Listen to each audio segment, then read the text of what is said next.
সপ্তাহব্যাপী যে কর্মসূচি তার আজকে দ্বিতীয় দিনে আপনাদেরকে অসংখ্য ধন্যবাদ।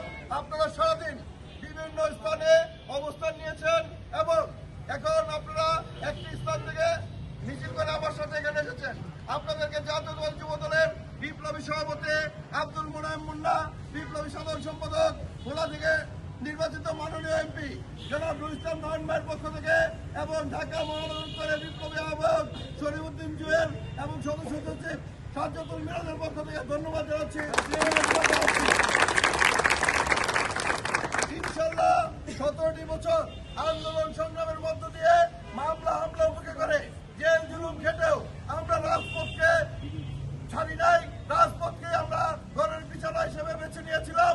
আগামীতেও বাংলাদেশ বিরোধী, গণতন্ত্র বিরোধী এবং দেশের স্বাধীনতা সার্বভৌমত্ব বিরোধী যে কোনো অপশক্তি মাথা চারা দিয়ে উঠবে বাংলাদেশ জাতীয়তাবাদী যুব দলের নেতৃবৃন্দ, ছাত্রদল, স্বেচ্ছাসেবক দল, সকল অঙ্গ সংগঠনকে সাথে নিয়ে তা প্রতিহত করবে ইনশাআল্লাহ।